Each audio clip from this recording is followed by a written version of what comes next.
Magandang araw mga boss, dito na tayo sa last part.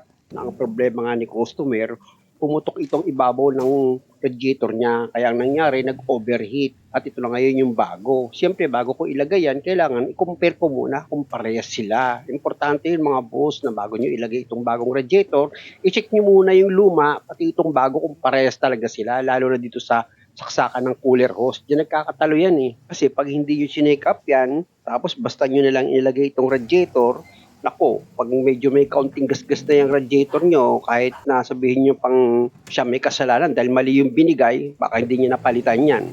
Kaya the best talaga, i-check nyo muna ng maigi kung parehas sila. At kung parehas, pwede nyo na ngayon ilagay yan. Sa paglagay nitong radiator, mga boss, may yung tinuturo ng daliri ko, di ba? Ayan yung tinuro ng daliri ko. May butas yan dito sa gilid, ipasok nyo yan. Pag naipasok nyo siya, tsaka nyo ngayon siya itulak pababa na nakadiretso na itong radiator. Ayan tingnan nyo, tutulak ko yung pababa. Isinishoot ko yan kaya medyo magalaw Tapos sisilipin ko yan kabilaan, pag nakasentro na, tsaka ko ngayon itutulak pababa. O di ba? Basic. Dahil sa okay na yan, punta naman tayo dito sa harapan. Diyan tayo maglalagay ng mga bolt. 2 bolt dito sa kabilang side naman, 2 bolt din. Ayan yung sa taas na 1 bolt na number 12. Tapos ito naman yung sa baba na bolt na number 12 din, syempre naman. Pag naipakapit nyo na sa thread niya, itong 2 bolt na number 12, pwede nyo nang higpitan yan, mga bossing. Ito naman, hindi siya mamimisalign kasi meron siyang guide na kahit higpitan mo na dyan, dito sa kabila, okay na rin yan, nakasentro na rin siya. Ayan makikita nyo, pinapakapit ko na rin itong bolt dito sa baba na number 12. Pag kumapit na siya, lagyan mo na ngayon ng ratchet yung socket trans mo na number 12 para i-final mo na rin yung higpit. Okay lang yun. Hindi magbabago yung thread sa taas. Salpakan mo naman ngayon dito sa taas na number 12 na bolt. Pag kumapit na, higpitan mo na rin yan. Meron kasi siyang guide mga boss na pag nailagay mo na itong radiator, nakasentro na yan. Kahit na higpitan mo na agad yung mga bolt pag inilagay mo. Tapos dito naman tayo sa baba ng radiator, ayan yung sa cooler hose, bali 2 yan. Pag nailagay mo yung 2 cooler hose, siguraduhin mong nailapat mo siya ng maayos. Tapos gamit ka ng plier para itong clamp niya mailagay mo nang sa ganun maipit itong cooler hose mo nang hindi tumagas yung langis galing sa transmission. Di ba? Basic pa rin. Alam niyo kung bakit lagi ko sinasabing basic? Para lumakas yung loob nyo. Dito naman tayo ngayon sa lower radiator hose mo bago mo ilagay yan. Siyempre, pahiran mo muna ng gasket maker itong pagkakabitan mo ng lower hose. After nyo mapahiran yan, pwede mo na ngayon ilagay itong lower hose mo dito sa radiator. May nag-comment, ba't ko daw pinahiran ng gasket maker? Hindi daw makasira sa makina yan pag pumasok. FYI lang, 1990 gumagamit na ako niyan. Biro mo ilang taon na gumagamit ako, tapos ikaw nakabasa ka lang ng kaunting English, hindi mo naman naintindihan, basta-basta mo lang i-comment sa akin na nakakasira yan. Di sana lahat talaga na ginawa ko noon, nasira na ngayon, hinabol na ako noon. Ayan, malayo pa yan sa makina. Samantalang yung nire-gasket ko, mismo sa valve cover niya, pag okay pa yung gasket, pinapahiran ko lang yun ng gasket maker. Pero hindi nasira yung makina. Marami akong video niyan na nagpahid ako ng gasket maker sa valve cover ng makina, sa oil pan ng transmission, sa crankcase ng makina, sa radiator, pag naglalagay ako ng lumang hose or bagong hose, pinapahiran ko ng kaunting gasket maker yan. Pero hindi nasira, gaya ng nabasa mo or napanood mo lang. Alam nyo, ang priority ko rito sa paggawa ng video, yung makakuha kayo ng idea. Dahil alam ko naman, hindi naman lahat gagawa ng sasakyan. At lagi yung tatandaan, lahat ng bagay na ginagawa ko, pinag-iisipan ko yan ng 10 beses. Unang-una, 1 man gang lang ako, mag-isa ko lang gumagawa. Dapat sigurado ako sa sinasabi ko at ginagawa ko dahil pag nasira yan, hindi ikaw ang mamamroblema, ako. Alam ko naman kasi na mekaniko ka. Kaya lang dahil sa mga video ko, natigil na yung mga kalokohan mo, nalaman na ng mga nanonood sa akin. Di ba? Hindi mo na sila maisahan. Kaya nga kung magsalita kayo sa akin, basic lang ang alam yan. Wala namang alam yan di ba? Okay lang naman yun Punta na nga ako dito sa ginagawa ko. Ba't pa ako napunta dyan? Medyo lumalapit na sa personal yung dating After ko nga mailagay itong radiator cover, pati itong fan blade niya, ikinonect ko na yan dito sa water pump. At kung makikita nyo, yung 4 na nut na ilagay ko na rin, tsaka ako ngayon, inainala yung higpit dito sa 4 na nut. Dahil sa okay na ako dyan, dito naman ako sa paglagay ng coolant reservoir. Madali lang ilagay itong coolant reservoir niya, mga boss. Itutusok nyo lang yan sa baba, Pag lumapat na itong coolant reservoir, dito sa magkabilang gilid niya, may pinakatenga yan. Nakita nyo, ayan nilalagyan ko na siya ng bolt na number 10. Pag naipakapit nyo na yan sa thread niya o gamit ka na ngayon ng box wrench mo na number 10 tsaka mo ngayon i-final na yung higpit dito nga sa dalawang bolt ng coolant reservoir mo. Pag okay na, dito ka naman ngayon sa upper radiator hose. I-connect mo na yan papunta dito sa makina tapos papunta naman dito sa radiator, yung kabilang dulo. O di ba? Basic na basic lang naman eh. Kung magpapalit kayo ng radiator hose, tapos gamit kayo ng low nose o kaya plier para mailagay nyo ng maayos itong clamp niya. Pag naipit na yung mga hose, okay na yan.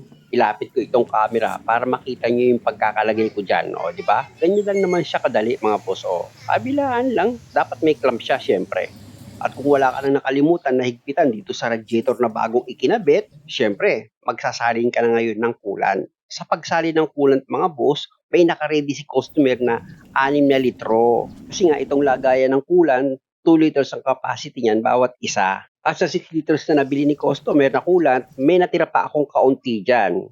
Siyempre, after ko mapuno ng coolant itong radiator, pati itong coolant reservoir, sinalinan ko na rin yan. Tapos ilalagay ko na itong cup niya, pati itong hose papunta dito sa radiator. At ito naman ngayon yung bagong bili na radiator cup. Pinabili ko na si customer ng bago niyan dahil nga sa yung dati niya, manipis na yung goma. At bago ko pa i-start itong makina, mag-change oil muna ako. Gamit yung box wrench sa number 14, luluwagan ko itong drain plug. Pag maluwag na yan, pwede ko nang tuluyan tanggalin itong drain plug. Ayun mga boss, tumulo na itong langis. Hintayin ko na lang yan na humina itong pagpatak na langis para maibalik ko na itong drain plug niya. Ayun mga boss, ilagay ko na ulit itong drain plug. Tapos gamit yung box wrench sa number 14, hinigpitan ko na yan. Tapos balik ulit ako dito sa ibabaw ng makina. Alam niyo naman pag ako nag-change oil, di ba? Pina-flashing ko yan. At for your information, dun sa lagi nagsasabi sa akin na masama daw yung pag-flashing sa makina dahil nga sa chemical daw ang ginagamit ko. Hindi naman chemical yan, pure oil yan, Rev X40 yan kung makikita mo. I-research mo muna maigi bago ka mag-comment para naman hindi nakakahiya yung mga sinasabi mo. Start, sir. Start.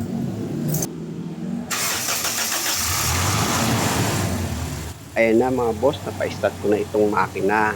Bali, hahayaan nyo lang siyang naka-idle. Hindi nyo kailangan i-revolusyon. Tapos, inurasan ko yan hanggang 10 minutes na naka-start nga itong makina. At dahil nga sa pinalitan ko yan ng bagong radiator, syempre, o-obserbahan ko na rin yan kung merong leak ng coolant dito sa pagkakalagay ko ng mga hose, tapos dito sa bagong radiator, kung meron siyang tagas, pero sa nakita ko okay naman siya. Ito nga, pinisil ko pa itong upper radiator hose niya kung nagkaroon siya ng pressure after mag-overheat, pero ang lambot ng hose mga boss, okay na okay siya. Ibig sabihin, hindi naman naapektuhan yung cooling system, maganda pa rin. At ito na, naka 10 minutes na ako. Pakiano, sir. Switch off na makina. Switch off. Apo.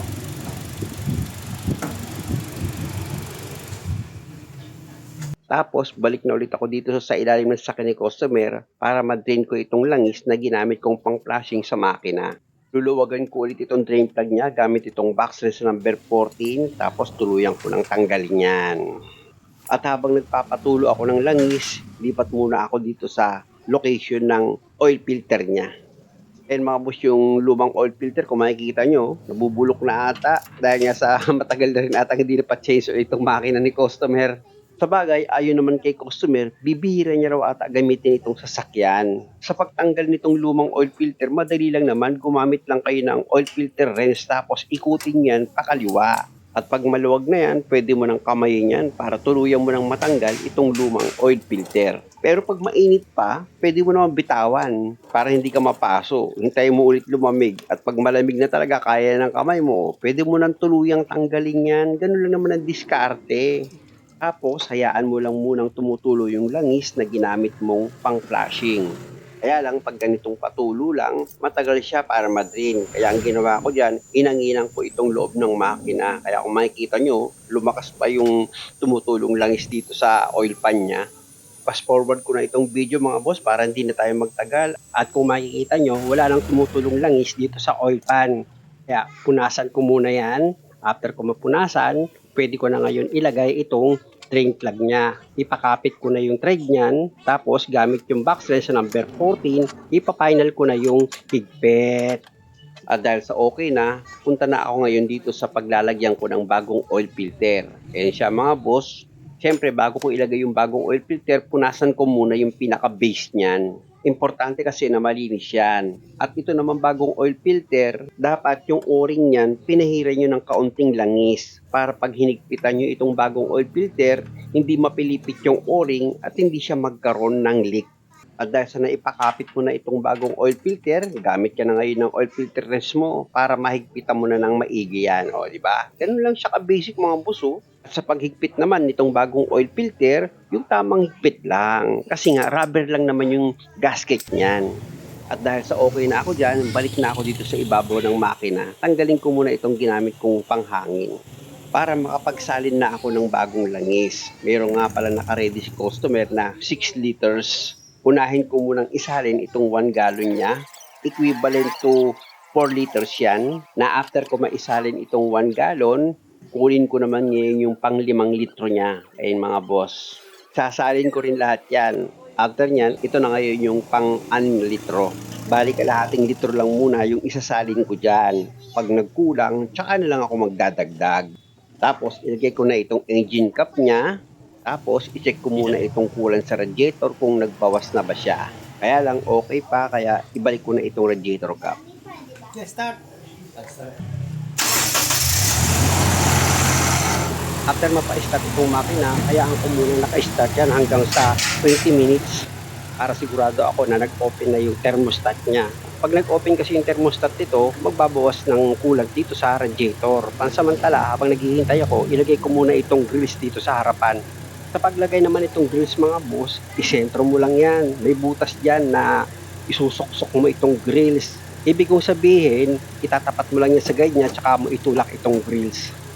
Pag okay na, lumapat na itong grills, pwede mo na ngayon ilagay yung plastic clip niyan. Ayan o, yung itutusok nyo lang yan mga boss, maglalak na yan.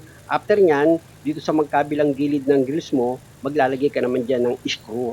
Papakapit mo muna yan sa talig niya, tapos gamit ka na ngayon ng Phillips screw. Para nga mai-final mo na yung higpit dito sa magkabilaang screw.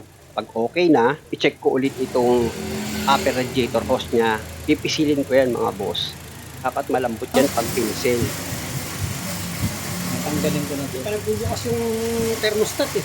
Di ba? Kaya kasi magbukas yun eh. Para magdagdag pa tayo ng coolant.